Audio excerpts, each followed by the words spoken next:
Yeah, we on Boss Talk TV. Shout out to E. He the reason you see me. A bold escape. Several inmates on Pod 1 Delta were missing. 10 inmates shimmy open a cell door, carve their way through a wall. There are clean cuts here, and the plumbing had been removed. And make a run for it with no one watching. And the technician that was assigned to the housing unit module had actually stepped away to grab food. A now viral photo shows the messages they left behind taunting the jail staff. It would take hours before the Orleans Sheriff's Office alerted anyone on the outside. One of the other chiefs picked up the phone and said, well, it's in the media. A firestorm of criticism erupts with calls for the sheriff to resign. Victims, witnesses, even prosecutors forced into hiding. Just get all our family members out of the city. I am personally afraid. Not just for myself, but for my lawyers. Fox 8, 2 more people have been arrested for helping escaped inmate Antoine Massey. Now today marks 4 weeks since 10 inmates broke out. Wow, guys, make sure you like, subscribe to the channel, man. That's a new I guess series talking about the New Orleans jailbreak, week 5. Y'all have to go check that out, man. But man, listen, man, I'm looking at some stuff on here and I'm saying, who's to blame next? OG, are you there? Man, I'm right here, man. It's amazing how they passing the buck. 30 days in, they're trying to compensate who did what and how it was done. And you know, the thing that amazes me, you know, and the first thing you say, man, if you're right, you shouldn't have nothing to hide, right? Right, that's exactly what you say. Ain't that with the concept? If you're right, you shouldn't have nothing to hide. So if these prosecutors and these attorneys for the prosecution were so right with these 10 guys, why are they going into hiding? They done some dirty stuff to these OG, wait a minute. Now, if you, they fear because they don't want to be dealing with, you know, their families going, you know, they don't know what's going to happen. But they didn't. So now they don't know what's going to happen. So now you done railroaded me to prison and lied on me. If I didn't do nothing, you shouldn't be mad at because everything I said was up above. They know. You've heard of a prosecutor hiding evidence, incorporating things because they're guilty of doing some things to these guys that they know will come back to haunt them. So I understand the position, but you got to look closer into the system. You know, like with the main 2 are still out. We just had a party for Massey yesterday. Yeah, Massey had a party yesterday. Massey pretty much, I'm seeing footage, old, new, or indifferent. It looks pretty good. Here he is right here. This is one of the things that I seen floating. Let's see what Massey, even what he, this is just his character. Boy, he clean right here. Watch it. Ooh, fresh as dead on the bitches. Ooh. Yeah, Twine out ya. That's what it is. Yeah, check me out in like 20-something days, you heard? Yeah, that's how I'm living, you heard? I'm free, you heard? Just done 10 of them bitches, you heard? No flow, you heard? Shadow, you heard? That's how we living, you heard? Wow, and he did a little dance and everything, OG. I don't know, man.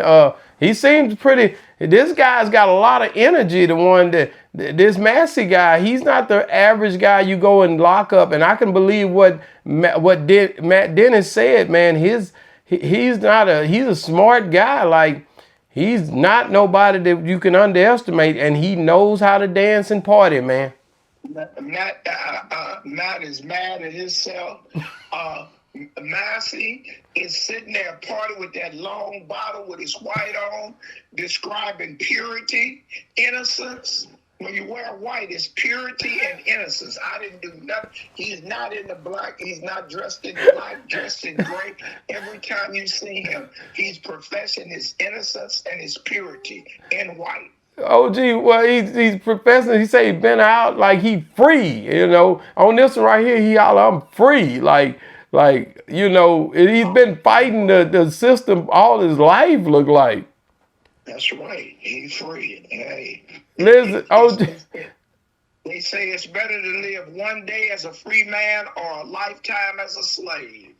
Yeah, he definitely right now is free, and him and Groves is free. But the way the video that we watched earlier, the way it is, man, it pretty much puts them in a situation of, hey guys, listen, they don't know where y'all at, is what I got from that. When I look at the new updated stuff, the news, the way it was trickling in at first, it's not even coming in like that no more. They're looking, they're frustrated. They're not going to come and say it, but Kirkpatrick is upset with Hutson.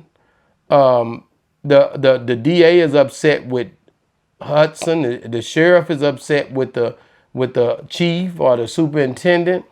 They're not, all of them is upset. Hutson say when she first got the job as sheriff, she said, hey man, I told y'all these conditions wasn't right, OG. Whose fault is it, OG? Let me just, because I know you deep dive into this stuff.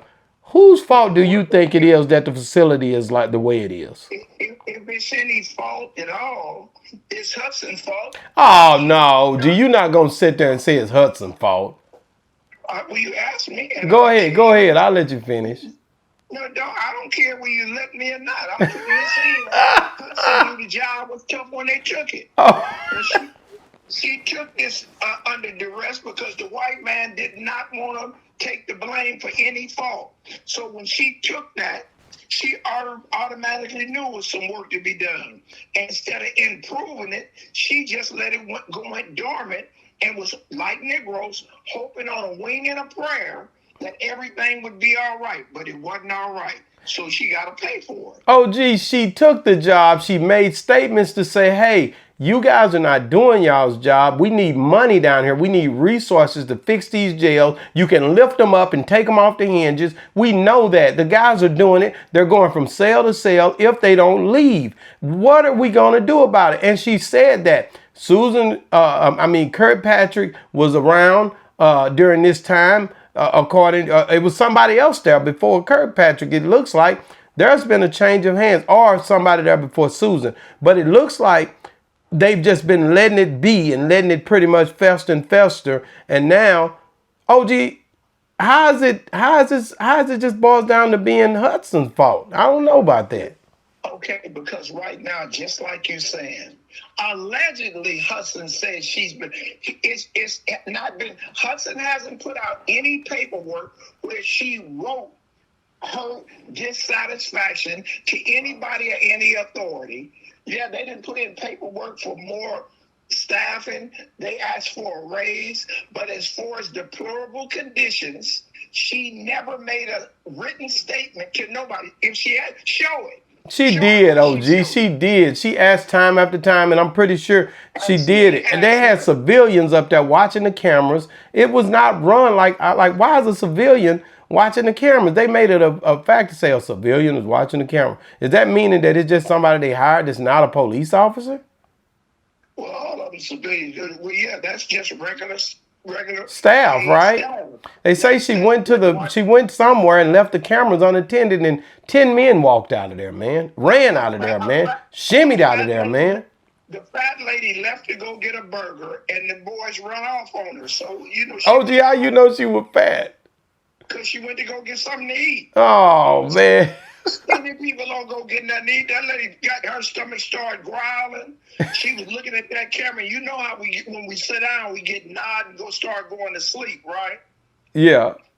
So she went up to go wash her face, and she said, "Oh, let me go get this hamburger." So she got DoorDash to call McDonald's, and she went and got her, a Big Mac, and them folks ran. What about, wait a minute, OG, let's stop for a minute. You know Groves and them, these guys been seasoned. He hadn't, that ain't his first time, and neither is it Massey's. And since they're still out at large, do you not think that they knew that what time she go eat? Think about that for a minute, because they watch you every day. They ain't got nothing else to do. They knew how far she was going down to get the burger, how long before DoorDash was coming. They just sit up, man, that's what you do. You calculate. Hey, but what about old girl, the one you call Big Bird? She talking to him on the phone after she been let go. I used to do that job. You know that girl up there. All she do is eat. She gonna go get a burger. She ain't gonna just sit there like that. You got like an hour and a half. She's going to do what she want to do. That's right. That's right. And that's exactly what they did. Now, when they shimmy out of the wall and they say somebody cut the water off, what was that about? Because I didn't really, who cut the water off? That became a thing. The plumber of the jail, they told him that their water was leaking, and he went and cut the water off for him. So they used him. They played him. They played him. You don't know. You know, should you flood your cell and tell him, man, our water is flooding in here. Can you go in the back and cut the water off?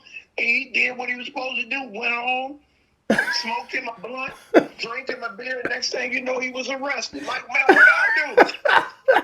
And they saying he was part of it. Yeah, sure. Yeah. I don't think he was a part of it, OG. I really don't think he was a part of it. Like you said, he was just doing his job. If they was in them conditions with that water running, he'd have got in trouble either way it went. Either way it go. the cell flooding out, man, now he gonna have to cut the water off anyway. Man, and now they watching him. He cut it off, y'all. You know them prisoners and all 10 of them. And it's really more than 10 in there, but about 4 of them didn't go, did they, OG? Yeah. I guarantee you 4 of them didn't even walk out the cell. They was like, man, y'all going to go, man. I'll be out in a week, man. I don't have that kind of time, man. Yeah, everybody, they all had a plan, man. I ain't go, but you know, now we find out, as they're telling, they done sent 3 of them, put them on helicopters and sent them to Angola. 3 of them. What do you think they're doing in Angola to those inmates, man? Oh, they torching their butts. They getting the rough side of the mountain. And this is a maximum security facility. So it's going to be a lot. Yeah, it's going to be a matter of fact. I think, ain't that, see, murder, all of them. That's why everybody be going down to Angola. You hear stories about it. Matter of fact, shout out to Kunta and them and all of them. They told stories about Angola. And then I think my boy Mac, he told a story about the other one. It's 2 of them that they go to down there. Well, you know, one thing I can say about that I mean, I'll stick my neck out to say this. When they got to Angola, they was warmly brought in because them dudes that's been down 20, 30 years feel like it was hell of a gallop for them youngsters to even run. They ran in 30 years. You get what I'm saying? So it's just like they went to Angola like celebrities. I can say that. They flew them in on helicopter. Yeah. Look here, that's the biggest thing happening in Angola in years. They ain't seen nobody flying in helicopters. They like, they gonna bring them down here. Hey, we had one of our homeboys was in the feds. Jerry Nelson, big Jerry Nelson, went to the feds for kidnapping, robbery, and bank robbery, and they had him up in Leavenworth. He's like, Jerry was like 18 when he left, and they have a whole different situation up in the federal penitentiary, and the DC boys is some hell of a guys in that federal system. Okay. And Jerry wasn't having it, and they didn't have that exclusive type of violence. When Jerry came in, he wasn't taking no shorts with 25 years. He had a big knife and a bad attitude, right? Wow. So the feds, he committed so many atrocities in Leavenworth. The feds made a deal with San Quentin, and they like, this Compton boy here, y'all just take him, whatever we got to do. So one day the warden said, gentlemen, this my Compton residents, I got something for you that I think you'll like. Man, next thing we know, we hear this helicopter hit. They come down on the upper yard. We see these big old white boys jumping out this helicopter, and we see Jerry jump out handcuffed. Hey, boy, what y'all got going? Like, oh, shit. They had to get rid of them, boy. They had to get rid of them. That's the way it be. OG, so I want to ask you something. Going back to Massey, do you, we got to put another time limit on it, man. These guys, are they tired anymore? Because at first, the thing was they tired. They can't find this. They can't find that. After a month and something, they would have been dead if they was tired and up close to the pen and all that. No, we seen Massey, so he dressed more better than what I've seen some of these other guys who ain't on the run dress. And then Grove, we hadn't heard a peep out of him. Do you think that these guys are still hungry and they don't have necessities and stuff like that? Or do you feel like they kind of like, okay, we know we out here, what do you think?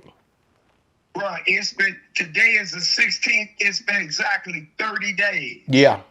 And you ain't caught them in 30 days, it'll be another 6 months to a year before you even have a sign of them. So they even got, they got free world cars now. They got free world clothes, free world tennies.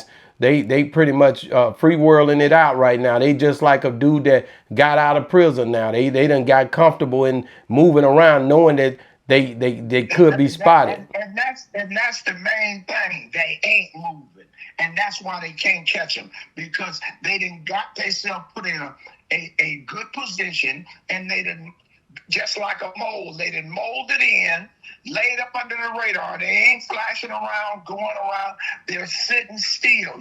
Peace be still. Wow. So you feel like they're comfortable. They're comfortable right where they're at, and ain't nobody gonna expose them. They're around some loyal people. And man, my Captain Shahid, he stayed gone from them for 5 years. So go ahead. So Johnny Cochran finally told him to come in because he had got with this judge, Tommy Thompson, in Compton.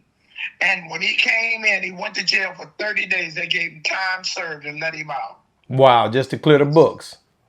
Not to say they're going to do Grove and Massey like that, but they got more. And I still call out to these black lawyers of the South. Man, do something pro bono. Put your name in the law books for helping the great escape ever happen in Louisiana.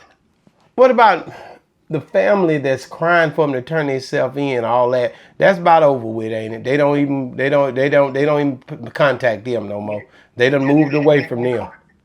And crying is over. They done got their little 30 seconds of fame. Didn't send no money to neither one of them boys. They didn't come visit them. So don't get on this media and hooping and hollering like you concerned. Let me ask you one more time before we get off of here and see if we can come up with an agreement. Who's to be blamed? Ann Kirkpatrick or Susan Hutton? Is that name Hutson? Hutson, Susan Hutson. Who's to be blamed? Hands down, Susan Hutson. No, man, no, you can't blame Susan. Susan says stuff, man. Okay, you said, no, look, if we on Boss Talk, right? Okay. We doing Boss Talk. I'm sitting in your office with you on Boss Talk. Okay. And the cameras go out and the microphone go out. Do I get the blame? No. It's your camera. You're on the scene. I'm just around, huh? I'm not going to see you. That's rhetorical. You know what you're doing. Now, guys, get in the comments. Get in the comments. You don't blame Miss Jamaica. No, get in the comments, man. Get in the comments and let us know. Do you agree? Whose fault was this? Who's to be blamed? They're pitching blame, guys.